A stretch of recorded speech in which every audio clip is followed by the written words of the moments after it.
Hello, everyone, and welcome back to the Emancipate Your Mind podcast. Today, we are returning to the topic of healing from narcissistic abuse. And I know I've already had some of you ask, why are we talking about narcissism? I thought this was a podcast on healing from religious trauma. And I will tell you why. The reason we're talking about narcissistic abuse is often the way that high demand religions are organized is in a very narcissistic way. So it operates like a narcissistic dysfunctional system where there's control on behavior, control on thought. There is a certain image that we're trying to portray to the world, and we're required to suppress emotions. We're required to fit a role in order to be in the system. Now, the reason we're talking about narcissistic families is because not all religions operate in a narcissistic way. Some of the most high demand ones do, and it's on a spectrum. So it's on a spectrum from healthy all the way up to dysfunctional and abusive. And so we're exploring this so we can kind of see where some of these things may have been in our religious systems, but more importantly, the way we interpret religion often has to do with how our family system operates within the religion. And so, because our high demand systems operate with this narcissistic dysfunction, often it creates narcissists, whether covert or overt. It creates narcissists that then turn around and organize their family systems the same way the religious system is set up. So we're going to be exploring this particularly in April. We're going to be digging into narcissistic abuse, what it means to be in the different roles in your family, and then, give us some ideas about how we're going to heal. Today, we're going to be talking about the roles in a narcissistic family. And as we're talking about this, I want you to really think about the different roles, which ones you might have played, because many of us actually took on several different roles, and our roles in our family may have changed depending on our participation in our religion, on our grades, on if we made the sports team or not. It also may have changed depending on other children being born into the family, whether we left for college, when we got married or didn't get married. And so basically what happens is as we evolve and change, and as our parents' situation evolves and change, we may have been asked to inhabit different roles. And I say we may have been asked, we weren't asked. We were assigned these roles and we weren't able to give consent to those roles. In fact, we might not have even been aware that we were playing these roles. And so that's part of the reason that I want us to explore this today. So I do want to make something clear. There are many different kinds of familial dysfunction. Not all of them are narcissistic. Some of those will overlap with narcissistic dysfunction, but just because you recognize some of these things doesn't necessarily mean that you have a person in your family that would be diagnosed with narcissistic personality disorder. And it doesn't necessarily mean that there is a narcissist in your family. There may just be dysfunction in your family.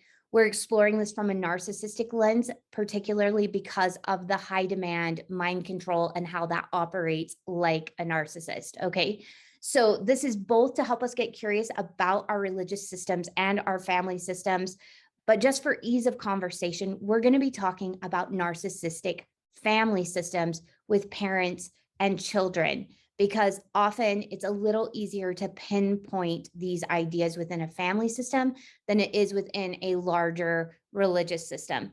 Although we are going to explore narcissistic dysfunction in religion, specifically Christianity and Christian-based religions, in a future podcast. So I'm really excited about, going through those ideas, things that are in the Bible, things that are in the Book of Mormon, and really pulling out some of these narcissistic dysfunctional traits that are held up as ideal and what we're striving for.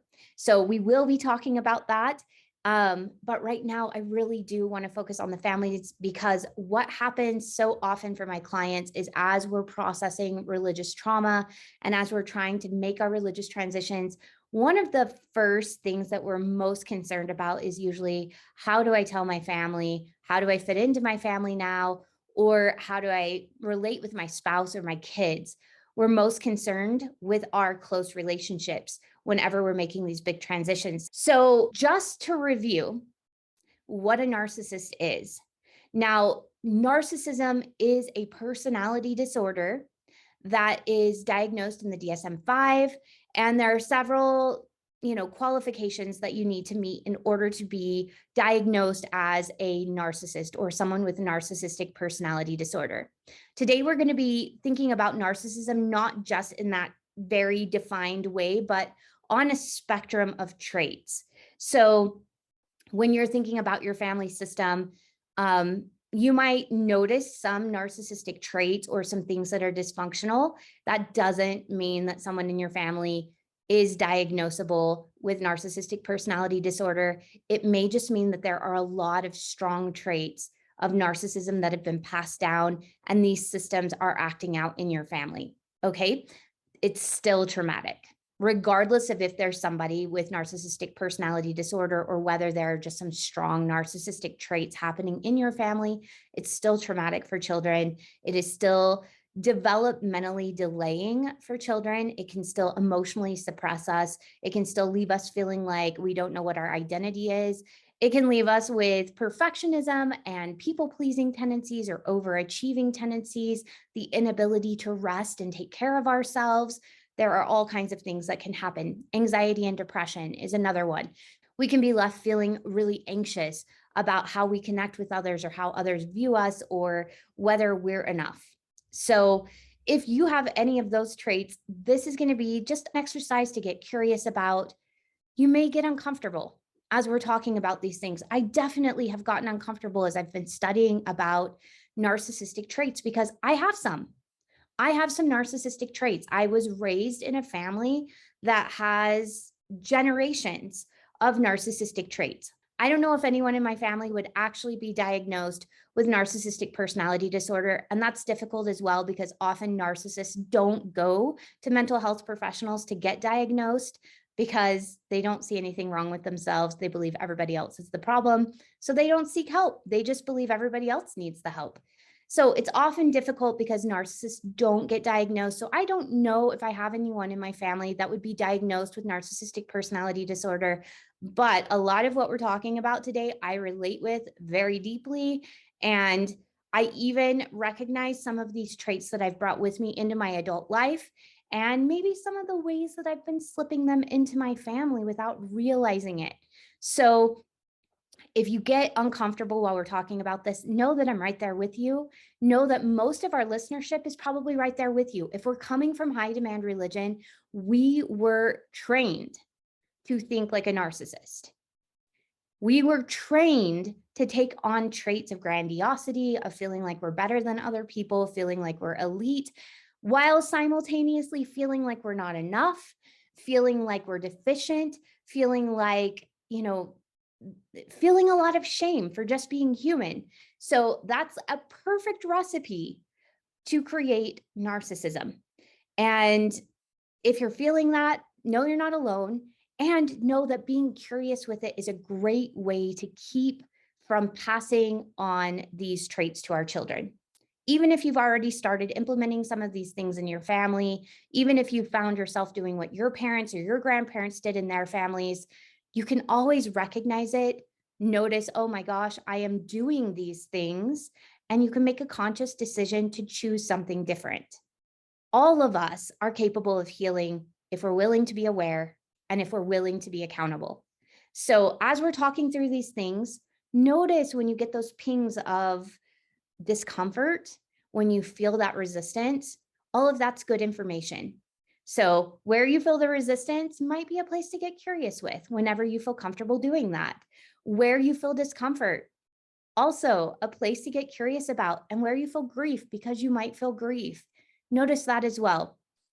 Also, one more thing before we get into this for real is I want you to really pay attention to your body.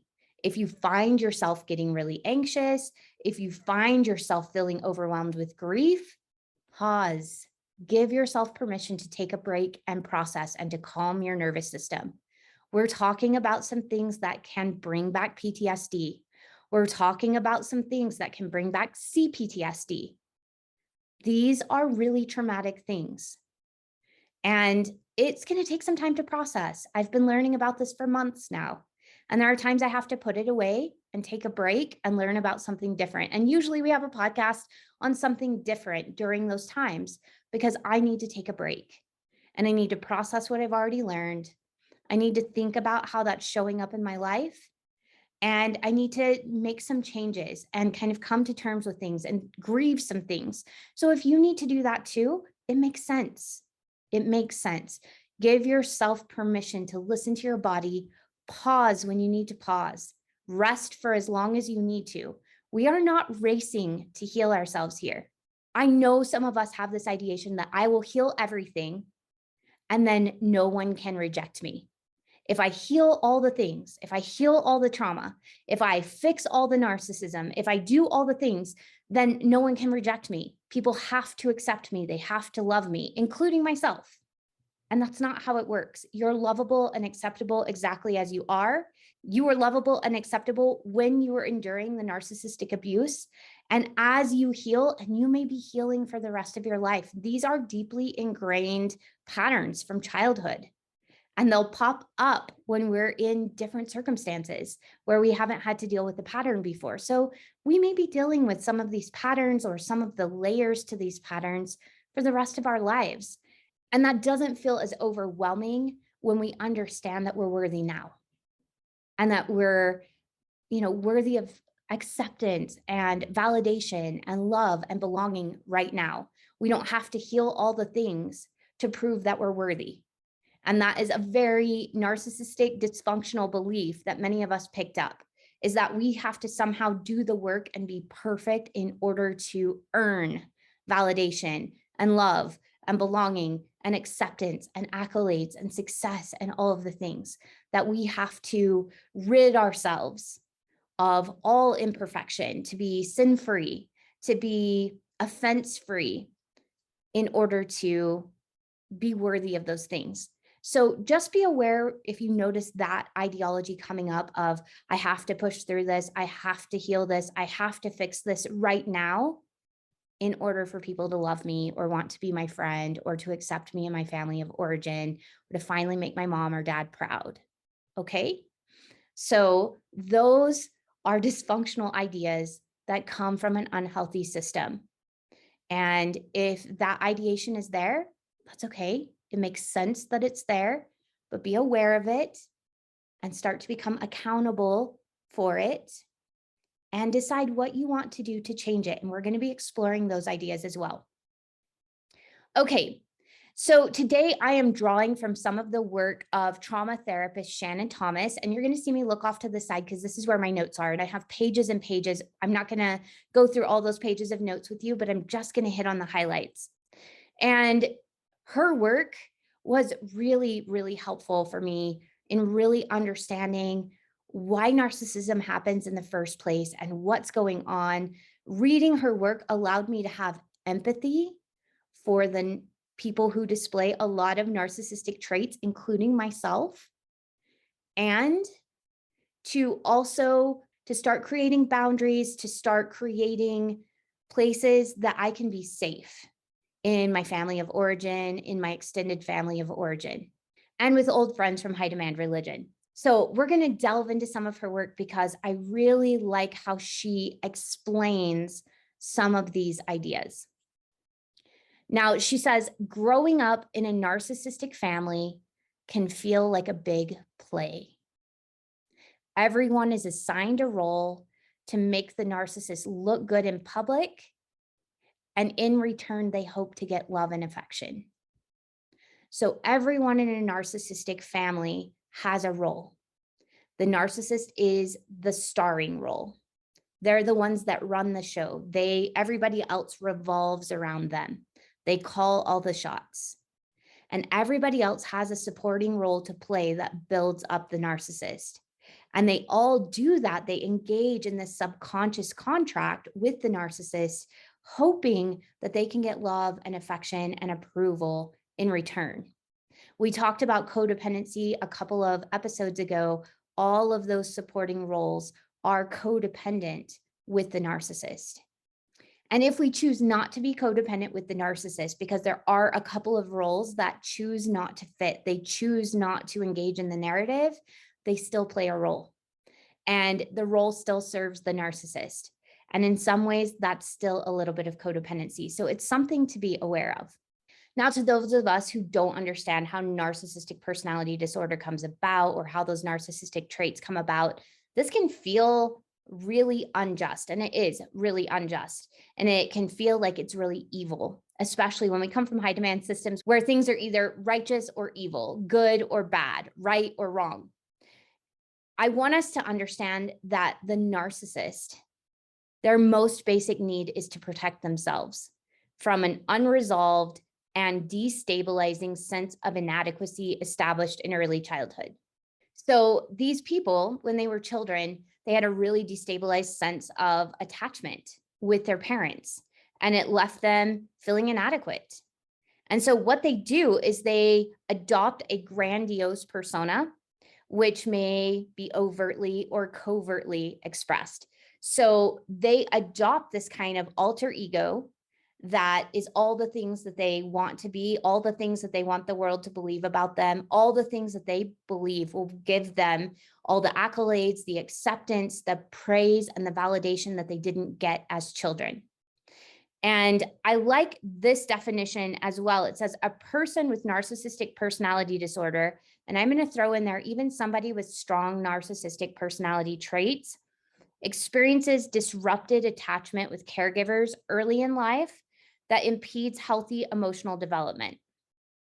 This child is unable to establish a secure identity, a resilient self-esteem, or an empathic connection with others. And this makes them emotionally unstable, self-focused, delusional, demanding, and often stunningly callous or cruel. I want us to understand that when we're dealing with a narcissist, we can absolutely hold them accountable for their behavior. We can have feelings of grief, resentment, anger, all of that, loneliness, betrayal. We can feel all of those things. We can hold them accountable. We can set boundaries. We can do whatever we need to do to protect ourselves.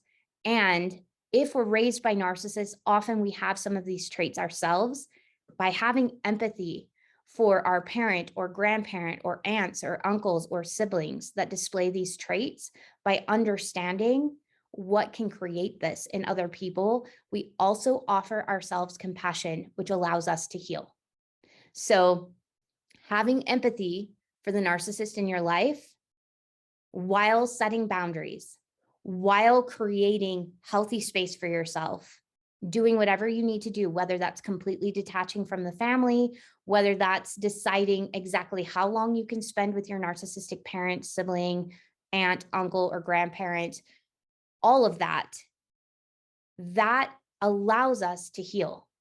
We need both the space and the boundaries and the compassion, because so often what happens is if we are not allowed to look at our narcissistic family member with compassion and with empathy and with understanding, what ends up happening is we also can't find empathy, compassion, and understanding for those parts that are in ourselves. And as long as we can't find compassion for those parts of ourselves, as long as we can't offer those parts of ourselves empathy, then A, we won't be willing to look at them, and B, we can't heal them.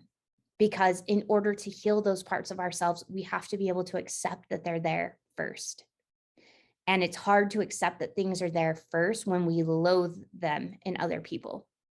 And it makes sense that we loathe these things. It makes sense that we're hurt. It makes sense that we have a lot of trauma around this. It makes sense. But as we process through that, and as we come to understand how our parent got to that place, whether we can allow that parent in our lives or not, because there are some narcissistic parents that are completely destructive, will try to destroy your life. There are others that are just intolerant, will make you feel bad about your choices, will try to, passively aggressively pull you back into the family and make you perform your role to provide them with narcissistic supply and make them look good in public. There's a whole spectrum here. So it's completely understandable if you're with a parent that will try to destroy your life if you don't fit their narrative, that you have to detach. And if you're with a parent like that, chances are you have some traits that you picked up for survival as a child living under the same roof with that parent. So having at least an understanding and some empathy for how they got to be the way they are can help you have understanding and empathy for the things that are inside of you that you picked up for survival yourself.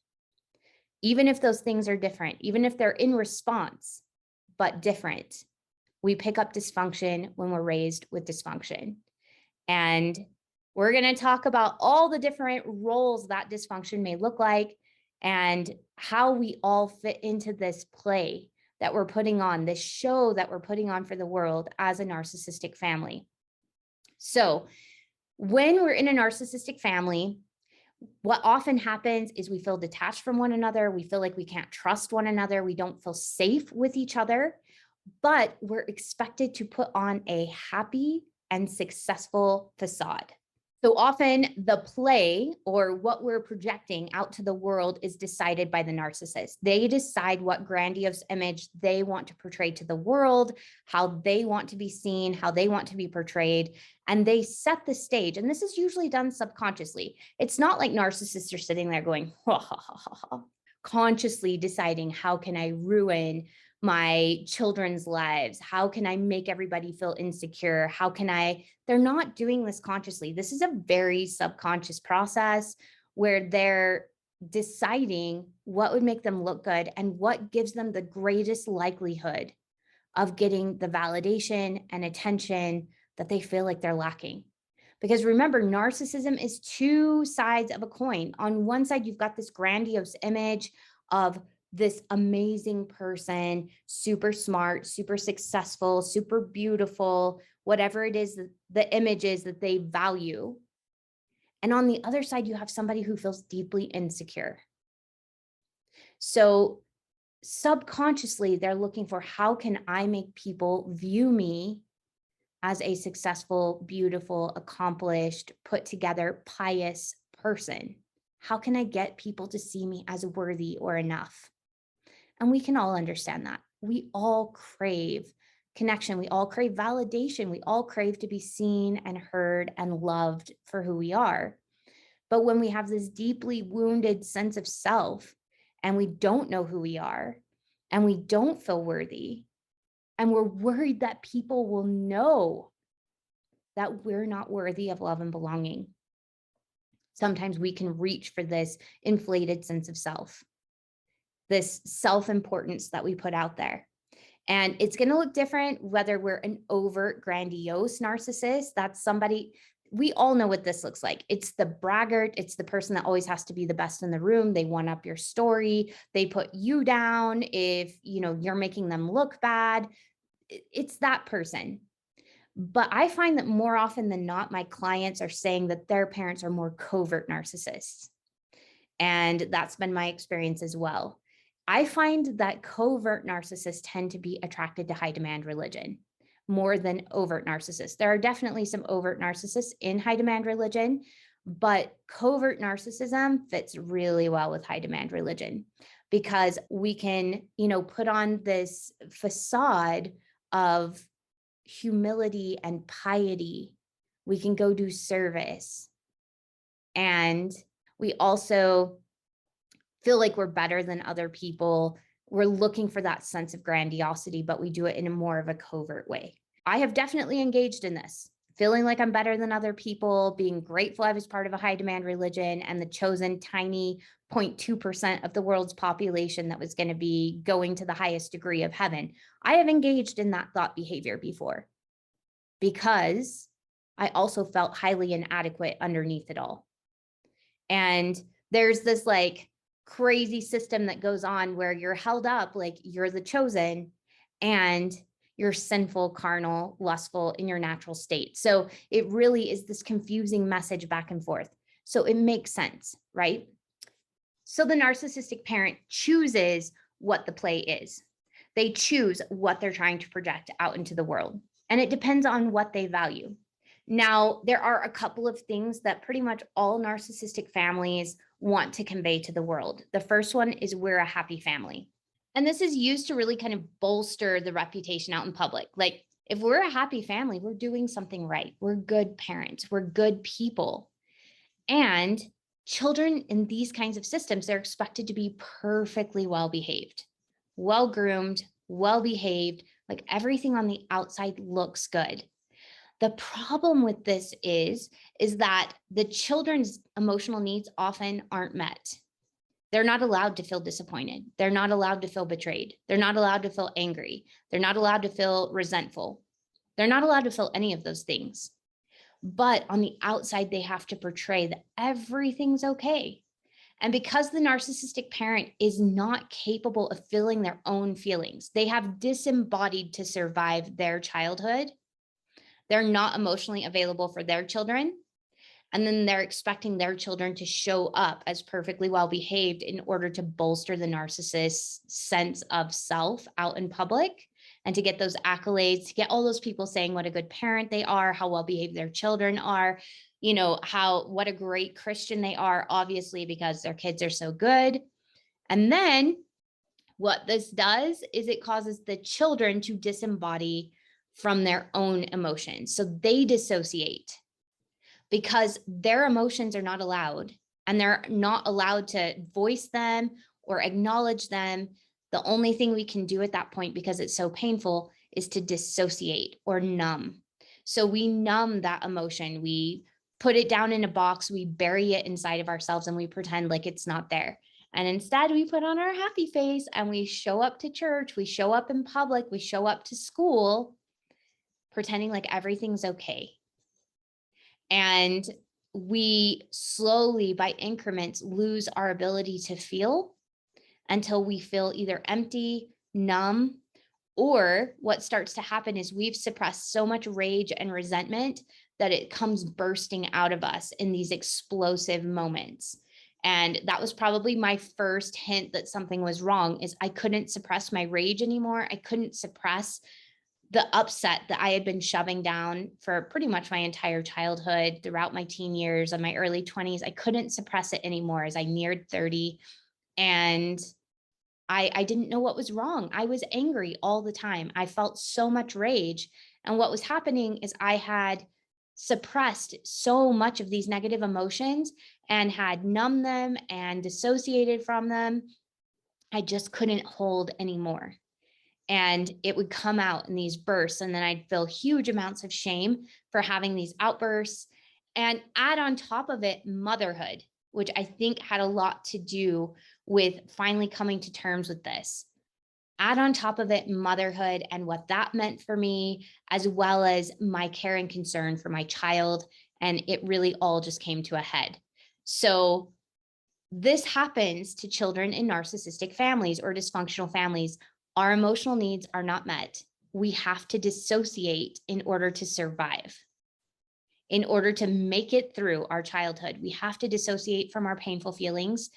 And then sometimes we end up perpetuating some of those same things that our parents did to us on our children, not because we're bad people, but because we haven't learned how to be emotionally mature. We haven't learned how to feel through our difficult feelings, how to express them, how to get our needs met, how to care for ourselves.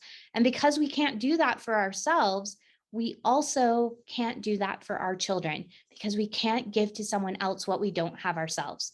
Can't give my child emotional intelligence if I don't have it myself. And emotional intelligence is not like an IQ. It's not something that we're born with. It's something that we're taught and we practice. And many of us were not taught these skills. And so we didn't get a chance to practice. So the image of a happy family can be really detrimental to children when they feel like their needs are not met and they're not able to express that or get their needs met, and they have to put on a mask in public. It creates a whole nother generation of disembodied, emotionally unintelligent people who are incapable of meeting others with empathy and getting their own emotional needs met. I think a lot of what we're seeing in our society today comes from this sense of extreme religion that we're seeing in our society, where, I mean, narcissism has permeated not just religion. It's not just in our families. We're seeing it in politics. We're seeing it in education. We're seeing it in business. I can't tell you how many times I read stories of employees working for employers and how often I'm like, oh, that could have very easily happened in my high demand religion. So these narcissistic systems are everywhere there is power. Everywhere there's a power structure, you're going to see some of these narcissistic traits and narcissistic qualities. It has permeated our American culture, at least. Now, another thing that's really important to narcissistic families is this image of success. So if your parent valued success, and most narcissistic parents do, you're going to be expected to succeed at everything you try. And this is where a lot of that perfectionism comes from, because anything that's less than 100% is considered failure. And we can be really anxious about trying new things that we're not 100% sure that we're going to succeed at. We can also be anxious when we're being asked to get outside of our comfort zones, or we're in a new school, or we have new teachers, or we're asked to do anything different or outside of the norm, because if we fail, then we are a failure. There's a lot of binary thinking in narcissistic systems. It's either all good or it's all bad. It's all right or it's all wrong. Because the narcissist needs control and they need certainty in order to feel stable and safe in their life, they feel like they need to have all the control of the narrative, both of their life and all of their children's lives and their partner's life. They need to be able to control all the aspects. Then binary thinking becomes the way that they exert that control. They set a standard and it has to be 100%, because that's the way that they can feel safe. That's the way that they can feel like they're going to be seen as a good person and as worthwhile and as admirable and praiseworthy and acceptable. And the big thing is whether you receive approval and acceptance really kind of depends on how well you meet this narrative that the narcissist is trying to create. So the narcissist has this ideology that they have for the family and this image they're trying to project out into the world. And there's several different roles that children can take to support this ideology. Now, Shannon Thomas says, if you can play a role that serves the ideology, you're going to be valued and you're going to receive acceptance and approval. So I want you to take a moment and ask yourself, what did your family of origin value? You can tell by who received approval and love and acceptance and who did not. What were the traits that were approved of? What were the values that were upheld by the people who got the approval? So some of the things might be, were they boys or were they girls? Sometimes gender can play a big role. Were they good at sports, education, piety? Did they show up and look really righteous? Did they make the family look really righteous? Were the people who got approval quiet or were they loud? Were they introverted or were they extroverted? Were they dependent or were they independent? And sometimes the people that get approval in these family systems are the ones that have no demands or needs. They're the ones that cause the least amount of fuss. They're the most easily manipulated. They're the people that just kind of go with the flow no matter what. So go ahead and pause and really think about that for a minute. What were the values in your family? Who got the praise? Who got the rejection? And why? What was the value that was being upheld there? And I want you to ask yourself, was I one of the ones that got the praise, or was I one of the ones that got the rejection? There will be places in your family where you got praise because you upheld certain values and rejection because you didn't uphold other values.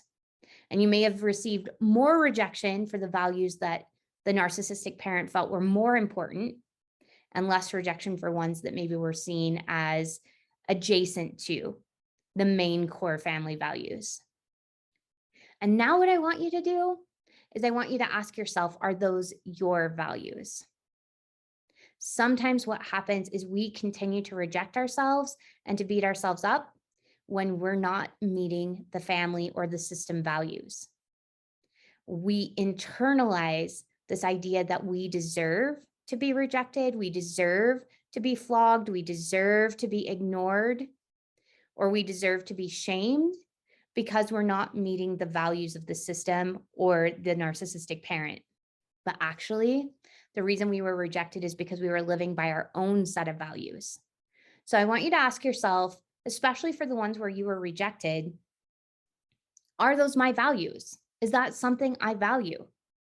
And if not, what do I value instead? What was I living by? What value of my own was I living by when I was rejecting the family value of whatever it was? And if you found that you were the person that got praised and accepted, again, ask yourself, is that my value? And maybe it is, and that's okay. You ended up getting praised for something that was already your value. And so you lined up with that. I was just having a conversation with my youngest son, and there was a situation with their art teacher where some of the kids felt like they were being bullied and they were being shamed and othered and honestly treated like scapegoats because they weren't doing art the way that the teacher wanted them to do art. She was teaching them principles, and either they weren't as interested in the art as she hoped that they would be, or they were trying their own spin on things, and she was getting really upset with them. And so several of his friends withdrew from the class, and they're doing something else during that time. And so as I was speaking with my younger son, I asked him, do you want to be excused from the class as well? And he said, no. I mean, he said, her behavior is inappropriate. The way she's handling things is not okay. He said, I think she hasn't been taught how to feel her emotions. The benefits of having two parents who are constantly talking about emotional intelligence is you understand what that is, and you know your feelings and you're able to express them. And you also recognize even when adults aren't able to do that. And so he was able to recognize, I don't think she was taught how to feel her feelings. And I think she has a lot of feelings going on. And he was even able to recognize, like, I've had this teacher for 3 years, and 3 years ago, she was a great teacher. And now she's really struggling. I have a feeling she's been through a lot in the last 2 years, and she just doesn't know how to handle it. So he was like, what she's doing is not okay, but I also understand that she may have been through some things that she doesn't know how to handle, and she's taking it out on us. And I asked him, I said, well, is she taking things out on you? And he said, well, no, because I love art and I want to explore what she's teaching us. And so I'm really engaged in the project. So I don't really ever get called out. I'm actually one of her favorites because I love what we're learning. So that might have been you growing up as well. Maybe you grew up with parents that had certain values and those just happened to align with yours. So you were praised and you were treated like a golden child or a teacher's pet because that aligned with your values. That gets to be okay. But do understand that you got the praise and accolades because that was authentically your value and not necessarily because you were people pleasing your parents. Or it may have been a little of both too, but recognize, okay, that is one of my values. That is something that I love, honestly. And I wasn't any better than my siblings. My values just had a tendency to align with my parents there. Whereas my siblings' values didn't align with my parents there. And that gets to be okay. It gets to be okay that your siblings differentiated in that way and you didn't.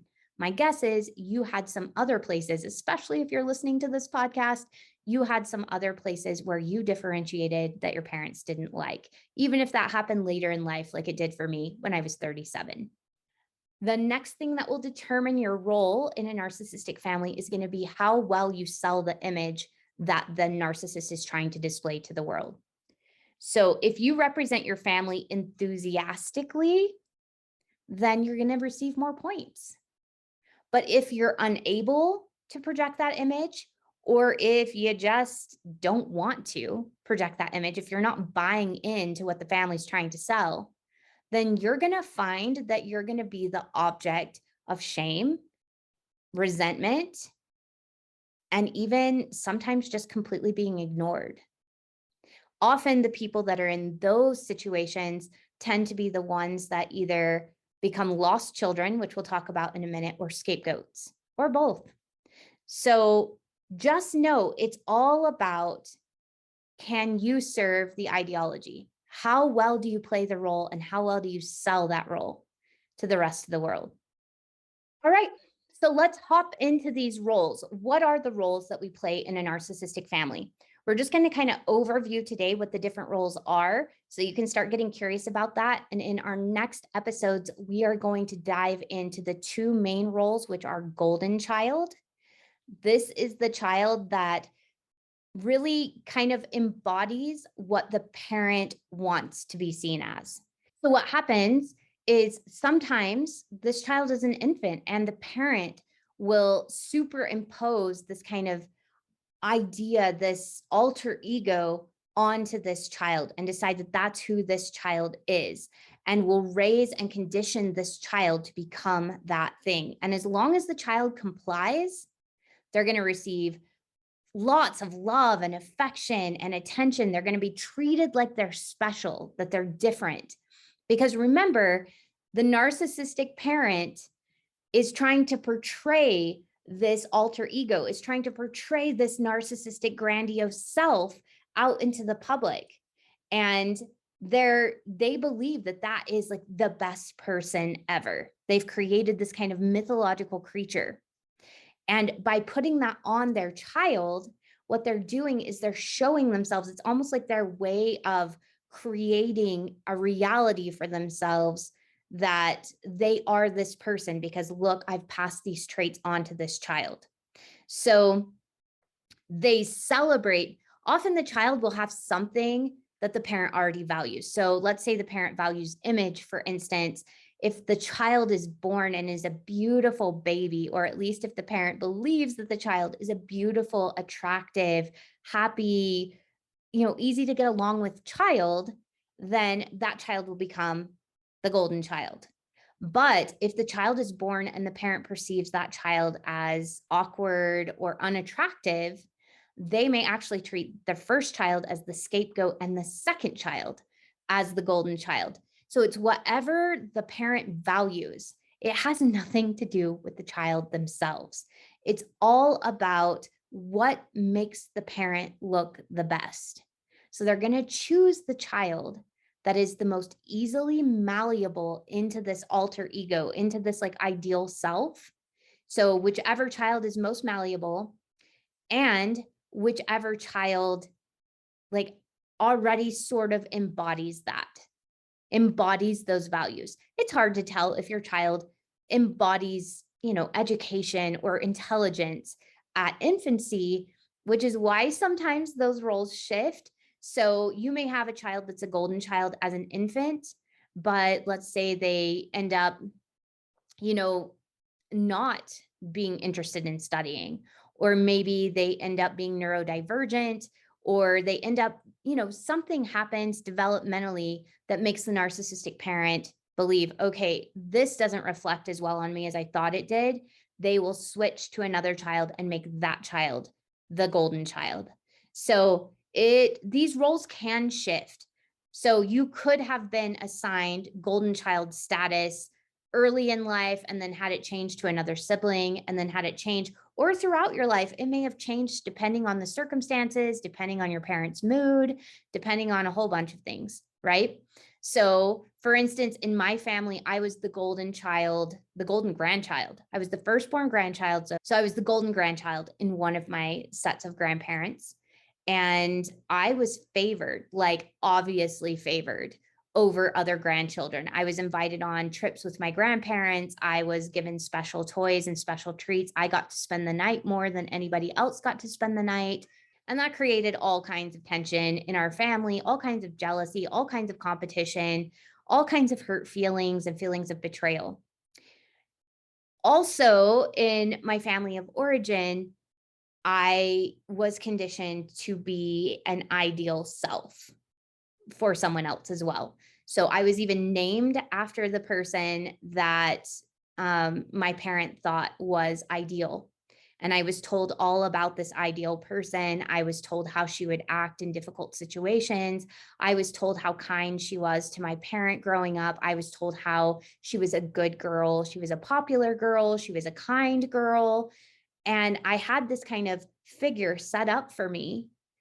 And I was told, be like this person. And remember, your name Every time my name was said, I was reminded of this person that I was supposed to become like. So I had a very different sort of growing up experience with being the golden child, because it wasn't just implied who I should be. I was named after the person I should be. I was given a first and middle name after this person. And I was told all about her as a high school student. And I continue to be told about this person even as an adult. I've never met this person, but I often get sent pictures of this person and will be told about like how sweet and kind and nice and, everything she is.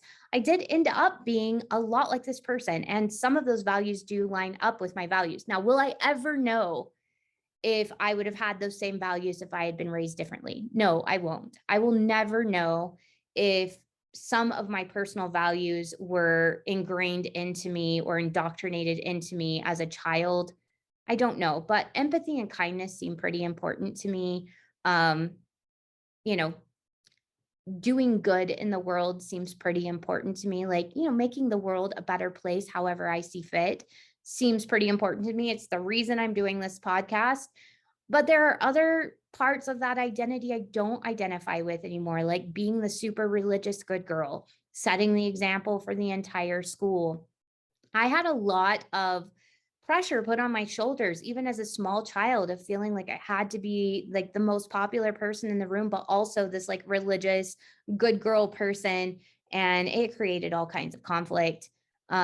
Not necessarily for me as a child. I actually really enjoyed that role as a child because I did get lots of goodies and favors. And I don't think I was fully aware of how much competition and jealousy that it created in the family. All I knew is it felt really good to be treated like I was special. And I don't remember feeling like I was more special than any other person in my family because I think I naturally came with some empathy. And so that saved me. However, golden children, we have a tendency to become the next generation of narcissists because we do believe that we're better than other people sometimes. And we can get into this place of feeling like the world owes us a lot of, acceptance and praise and accolades because that's what we're accustomed to. But I was the golden grandchild all the way up until I was 13, when I had an instance of asserting myself and choosing something that was important to me over something that my grandparents wanted from me. And I was promptly disowned and became an invisible child in the family and replaced by another cousin who became the favored grandchild. And I was reminded that I was replaced every time I would come to visit, all the way up until I detached completely from the family. Yeah, I spent some years trying to get back my golden child status, and it caused me a lot of pain and a lot of heartache and a lot of attachment issues. And yeah, but I got replaced, and then I had to come to terms with it. And therapy helped a lot with that. So if you're a golden child that got replaced and became a scapegoat or a lost child, just know you're not alone. It happens a lot, and it's all about whatever serves the narcissistic system and whatever narrative the narcissist is trying to put out into the world. So that's the golden child. The next main role is the scapegoat. The scapegoat is the opposite side of the coin from the golden child. So the scapegoat is usually the most outspoken child. They're the person that's the whistleblower a lot of the time. They're the ones that observe and they notice the dysfunction that's going on. And they're the most likely to call their parent out and ask them to be accountable. And parents, narcissistic parents don't like that because they're trying to put on this show. They're trying to, put on this play, and the scapegoat doesn't follow the script. The scapegoat says, hey, this is wrong, and hey, this is not okay, and this is abusive. And they're the ones that say, this hurts me, and, I want you to love me. And like, they're the ones that call things out. The scapegoat might also be the person that brings up the fears and the insecurities in the narcissistic parent the most. So if the narcissistic parent was given a really difficult time as a child for being neurodivergent, if they have a neurodivergent child, that child might become the scapegoat. If the parent was treated really poorly by a father figure, then if they have a boy, like a single boy, that boy might be treated as a scapegoat, as a way to work through all of the dad issues and the anger and the rage and stuff that is coming out to the narcissistic father that your parent grew up with. You could also become the scapegoat if you tend to be the quiet one or the awkward one, or if you're the unattractive sibling, according to your parents. And so often I've been absolutely amazed at people who've said that they felt like they became the scapegoat because they were the unattractive one. And sometimes what happens, especially with mother wounds, is sometimes the scapegoated child is the embodiment of everything the parent wishes they were, and they feel threatened by that child. So they try to knock that child down a peg because they feel like they're too smart or too beautiful or too successful. So that child becomes the scapegoat in order to make the parent feel better. The scapegoat is typically considered the problem child. They can't do anything right. And they are kind of held responsible not only for everything that goes wrong in the family, but like everything that the parent does wrong. It's always that child's fault. Anything that ever goes wrong is that child's fault. And the parent never apologizes. It's always the child's fault that the parent lost their temper or was abusive. It's because the scapegoat provoked them. And unfortunately, for the scapegoat, we will talk about this way more in depth. There's so much to cover here. But for the scapegoat, often they're abused by their siblings as well, either because the siblings are trying to like gain some favor with the narcissistic parent by taking their side and like trying to like create some sort of trauma bond where the parent will love and accept them and see them as an ally. Or sometimes they're trying to avoid the rage and judgment that comes with being too compassionate to the scapegoat.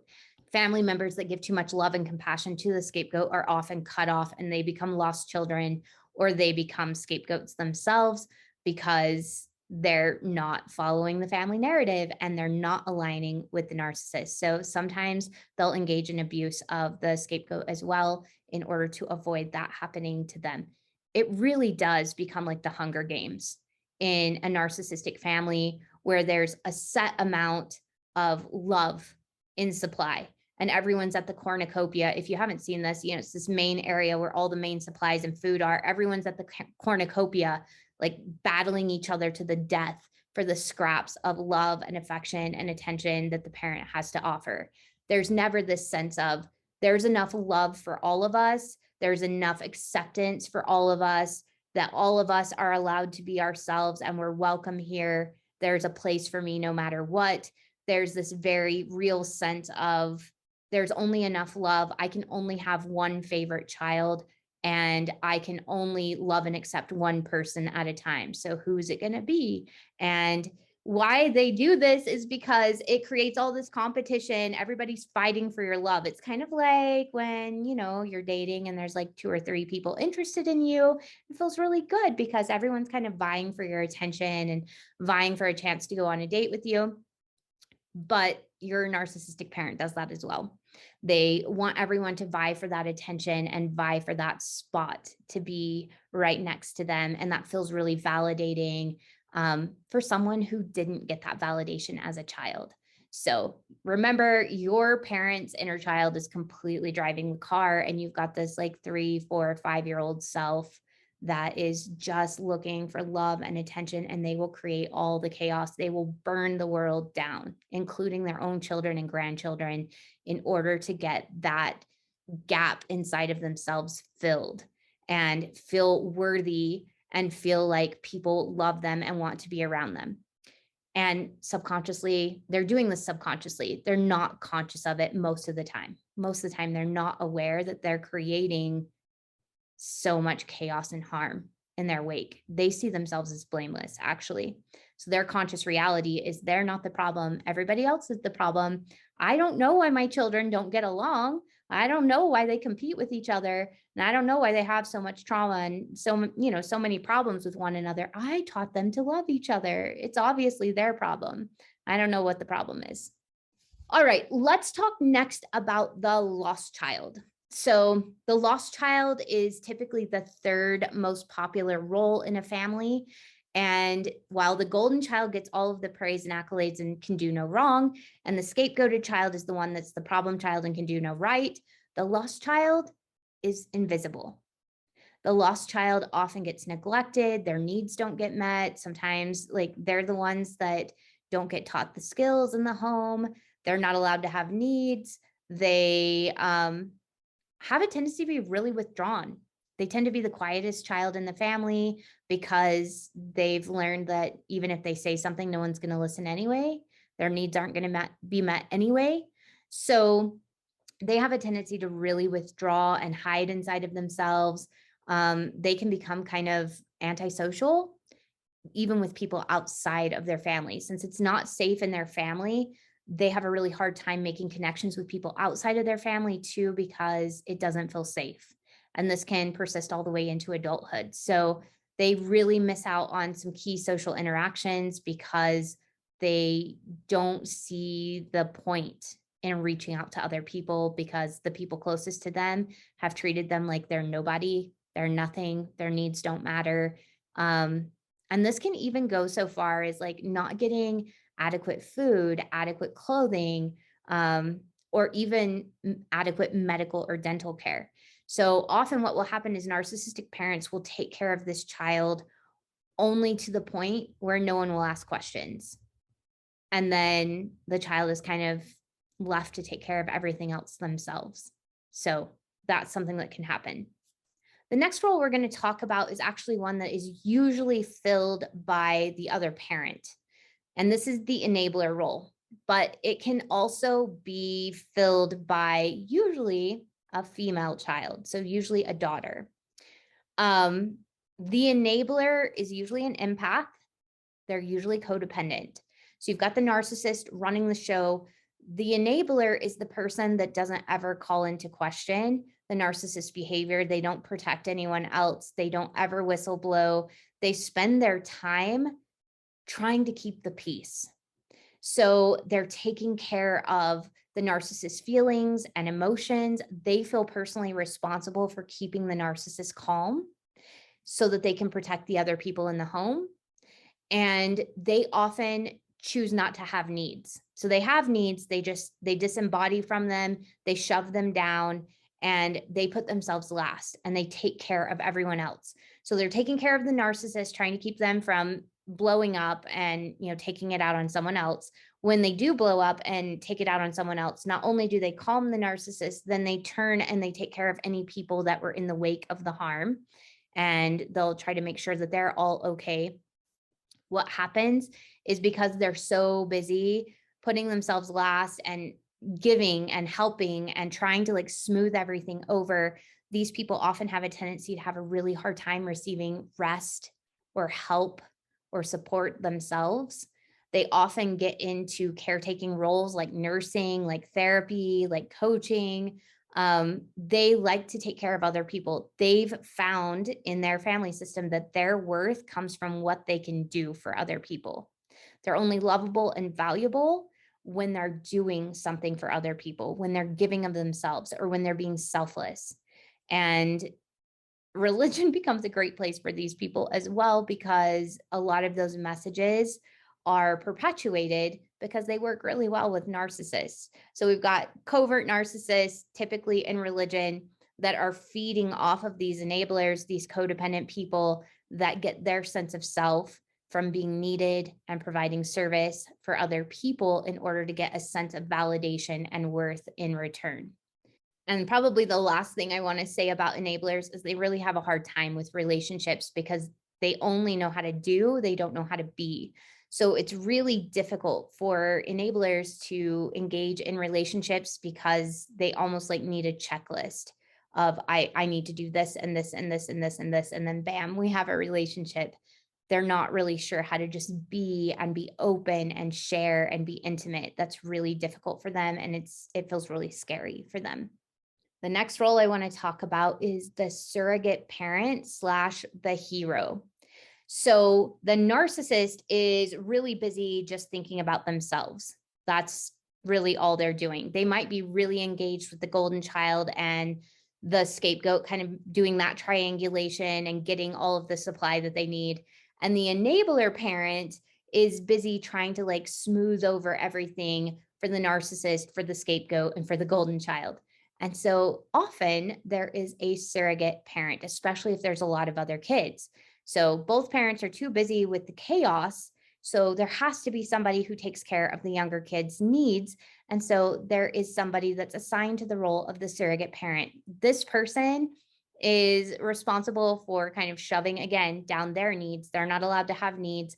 And instead, they're held responsible for taking care of the needs of the younger kids, and they're held responsible for their siblings' behavior and well-being. So if their siblings are not doing well at school, they can be held accountable. If their siblings are having, outbursts of behavior because they're not getting love and attention from their parents and because they're in a traumatic situation, they then will blame the surrogate parent. The surrogate parent is the one that's held accountable if projects are forgotten at school, if, medical appointments are forgotten. And so this child has to grow up far before they're ready to grow up. This child has to put away childish things and become an adult. Sometimes when they're still in the single digits, we're not even talking about teenagers. They have to caretake children, stay at home and feed and nurture and keep younger children safe, sometimes when they're 8 or 9 or 10 years old. And it's a lot of responsibility for a very young child. And a lot of times what happens for this child is they grow up and they're overly disciplined and overly rigid. They have a great need for control as well because things feel so out of control. I mean, think about how overwhelming it is, even as an adult, to caretake several small children. And now you are a small child taking care of small children, and you're being held accountable as if you're an adult. This is incredibly difficult. Now, what becomes even more difficult is sometimes this surrogate parent is also asked to parent their adult parent. So sometimes what will happen is that whole system, the whole family system, is meant to provide safety for children, to provide guidance for children, and love and acceptance and nurture and belonging so that kids can develop normally and grow into healthy adults. But what happens here is that whole system gets turned on its head, where children are expected to parent their parents. They're supposed to meet their emotional needs. They're supposed to give them love and validation and acceptance, and they're the ones that are caretaking their parents. And so surrogate parents, when they're children, they have a lot put on them. They have to grow up very quickly, and they may become completely disembodied with their own needs. And in order to deal with all of the dysfunction, they become incredibly rigid and disciplined and responsible in order to make sense of their world. And the last role I want to talk about is the mascot. The mascot, or the clown, is usually the youngest, and their role is to provide comedic relief, to draw away attention from the dysfunction. So they keep people laughing and make things feel fun so that we're not so focused on the trauma, on the abuse, and on the dysfunction that's happening at home. These kids often end up becoming entertainers, but they often feel like a sense of emptiness inside of them because they weren't allowed to think about their own big emotions. They had to disembody or dissociate from their big emotions, and they can be left feeling like they can't ask for the things that they need. They often joke off things that are really serious. These are the people that you'll often see making jokes at funerals. You'll see them making jokes when things get really, really difficult. They don't like to think about big emotions. They would rather laugh it off. So they're there to bring the comedic relief and keep everybody laughing, especially in public, keep everybody smiling, especially in public, so that no one gets to see the dysfunction that's happening behind closed doors. Now, there's a couple of things I want to talk about before we kind of wrap up for today. I want to talk about the consequences of what happens when we engage in these roles, when we're put in these roles as children, and we have to, put on this play for the world in order to make our narcissistic parent feel better about themselves and feel more secure. So one of the first things that happens is we have a sense of low self-worth. We don't know who we are. And our attachment with our parent is usually pretty volatile, kind of ranging between acceptance and rejection.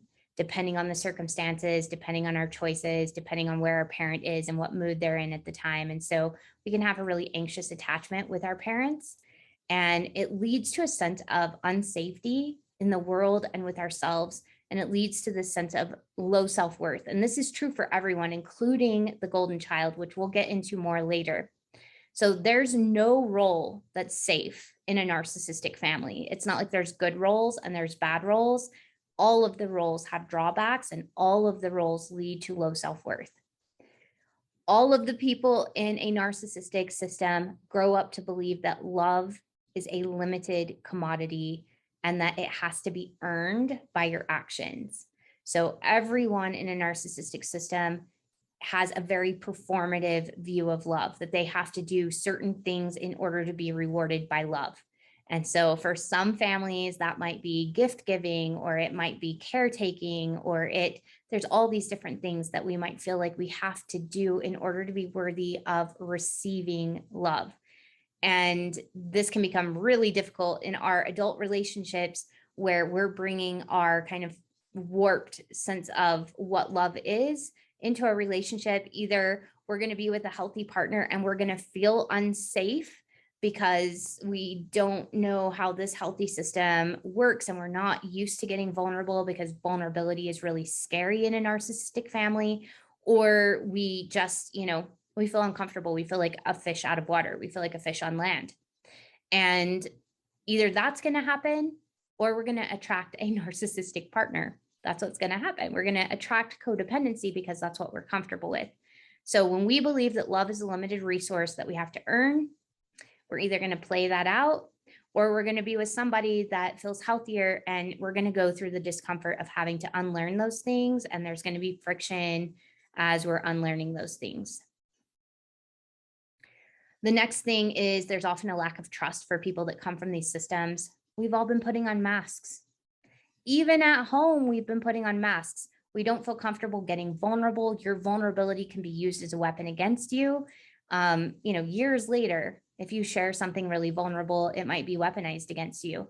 Or if your narcissistic parent feels like it's going to make them look better, they might share your deep, dark secrets out in the open with other people as a way to either bond or as a way just to make themselves look better. And so you don't get vulnerable in narcissistic systems because you're just handing the enemy weapons is basically what you're doing. So lack of trust. We learn that vulnerability is unsafe. We have a really difficult time taking off the armor with other people, which limits our ability to have intimate relationships with partners, with spouses, with friends, and even with our kids. So it gets really difficult when we have that lack of trust. The next one we've talked about in depth is emotional suppression. When you come from a narcissistic family system, you aren't allowed to have needs. The only person that's allowed to have needs is the narcissist. Everybody else is there to supply their needs and to give them what they need to feel safe and happy and, to not explode in rage. And so when we come from these systems, we get really good at numbing our emotions. We get really good at dissociating from our needs and our wants and our desires, and we become emotionally stunted. So when it comes to emotional intelligence, we have very little of it. We have to learn it. We have to practice it.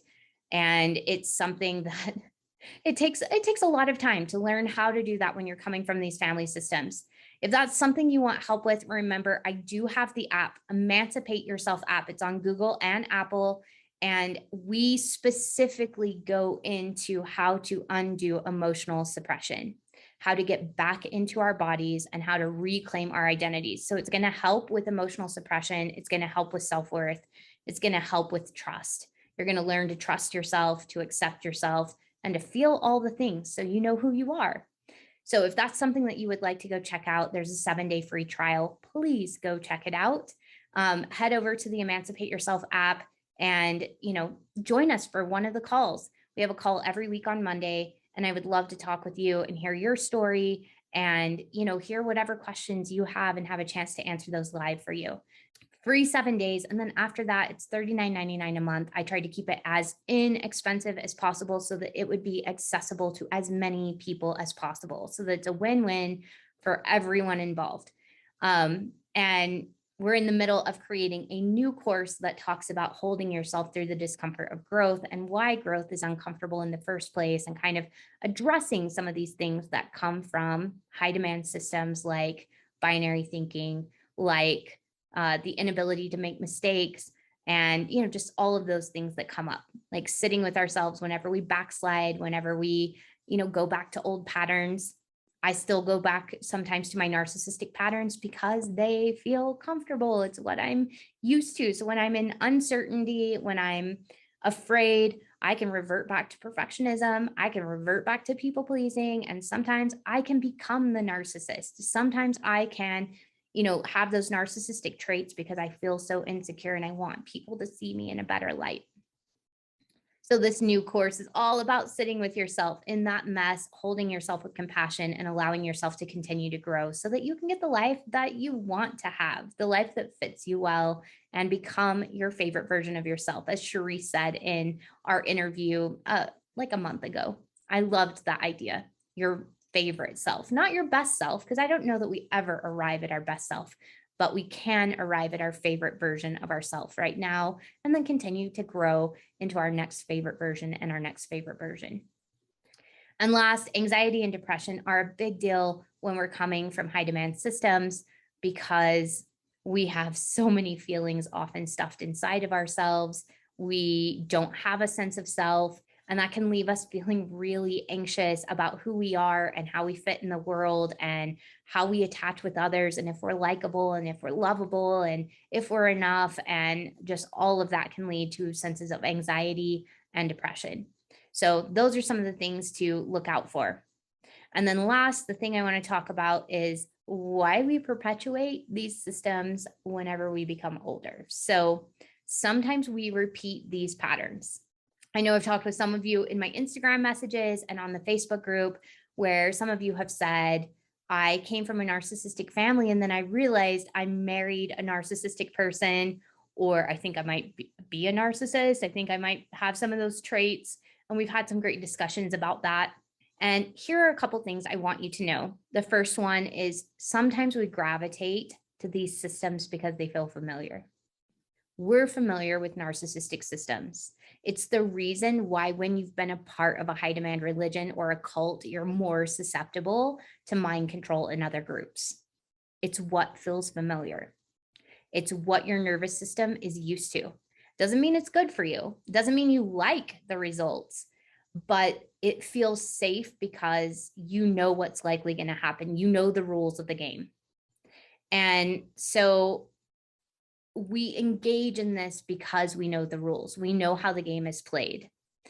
So we have a tendency to subconsciously be drawn to those kinds of systems. And sometimes healthy systems can make us feel unsafe, or they can make us feel inferior because we don't know the rules, or like a fraud. So sometimes when we're in healthy systems, when we finally find our way to healthy systems, we're so worried that people are going to realize we don't know what we're talking about, and that we're not the person that they think we are, and that we're somehow broken, or that people are going to flip. Like, we feel so confused. Just know if you're in a relationship with a healthy partner and you sometimes feel like a fraud, or you sometimes feel like they're going to discover they love you and they're giving you all this attention and all of this acceptance and love, sometimes you might feel like a fraud, and you're so worried that they're going to figure out what your parent figured out, which is you're worthless. You don't deserve love and belonging. The love and belonging that you do get is conditional. And so some of those things might come up for you, and just know that that's normal, that none of those voices are true.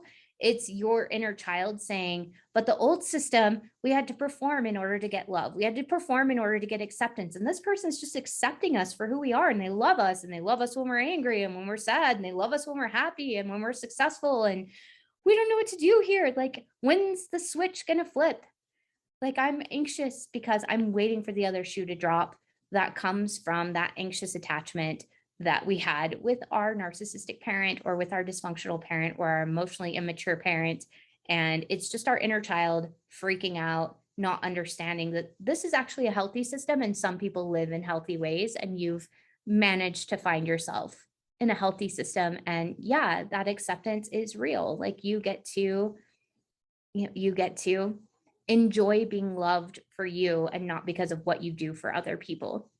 And of course, could that change in the future? Could something happen to your partner or your spouse or whatever? Could they be triggered and have a narcissistic moment or, revert to patterns of narcissism? Sure.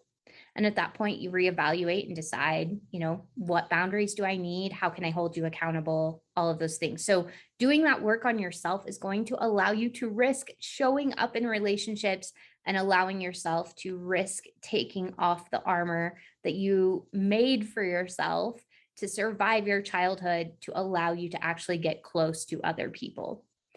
So if you notice yourself doing that, it's time to do some work with you. Okay. It's time to start to feel safe with you and work through those things. And highly recommend therapy, highly recommend, going over to the app. It's a great place to start to get to know yourself better. Or I'd love to talk with you one-to-one as well. So if I'm not what you're looking for, I'm becoming better connected with other people in the religious trauma space and in narcissistic trauma spaces. So if you're wanting to talk about family and not religion primarily, there are people I can send you to as well. So don't hesitate to send me a message and I can send you some recommendations. And then last, some of the reasons that we get back into these patterns in adulthood is because we're trying to change the outcome of what happened in our childhood. So sometimes we go back to those same systems to see if we can get a different outcome. It's like we're trying to fix it. And I want you to know we can't go back in the past and fix it. We can reparent ourselves in the present. We can heal ourselves in the present. We can comfort ourselves in the present. But getting in a relationship with another narcissist, it's not going to change the past. It's just going to create new trauma in the present. I think that is all I have for you. I have loved being here today. Thank you so much for being willing to talk with me, joining me for this episode. What I want you to do today is I want you to really picture which roles you played in this narcissistic performance of your childhood. What were your roles and when? And if you feel comfortable, create a playbill. When you go to a play or you go to a show, they have that little piece of paper. Create a playbill that shows your roles. And I want you to, if you feel comfortable, share a picture of this playbill on Facebook. I'm going to create a post and you'll have a place where you can share your playbill with what roles you inhabited. What were the roles you were asked to fulfill in your narcissistic family? And did they change from act to act? Feel free to list all the roles that you felt like were applicable to you. And then ask yourself, are these roles you still want to play? And what role do you want to play now? So actually, instead of posting the roles that you used to play, what role do you want to play now? Create a playbill for that. Let's do that. So figure out what roles you used to play in this performance. What is your role now? Who do you want to be? How do you want to show up in the world? What does that look like? And what would the play be? Or is it even a play? What permission are you giving yourself to show up in the world as you? And how can you release all those old roles? Understand that that was something you played in childhood, but you're not doing that performance anymore. You're in a new place. You get to inhabit whatever character, whatever role feels good for you. And hopefully it will be who you authentically are. But what does that mean? What does that mean for you? What does being Terry mean for me? What are my values? What are my beliefs now? How am I allowed to show up in the world? What would that playbill look like? What permission am I giving myself to show up in the world and be me? Who does that person look like? This is just an exercise in creativity. It is a chance for you to kind of explore and brainstorm who this person is now. And also giving yourself permission to release the old. If you want to create 2 playbills, you certainly can. I love burning ceremonies. I like to do them once a month. So I like to write things down that no longer serve me and burn them as kind of a physical reminder that I'm releasing those. You could create a playbill if you want and put it up in flames, as that is over. That old life is done. I don't have to be the lost child or the scapegoat or the golden child anymore. I get to be whatever is on this new playbill. So after you've made your playbill, or if you just want to write what your roles are or what this new you gets to look like, please go over to the Facebook post and type whatever you feel inspired to type. I would love to see that. I feel like it's really affirming to us to understand that first, we're not alone. And second, we have permission to evolve and grow. We have permission to try things on, even. If you're in a place where you're trying to figure out who you are, I know what that's like. What do you want to try on?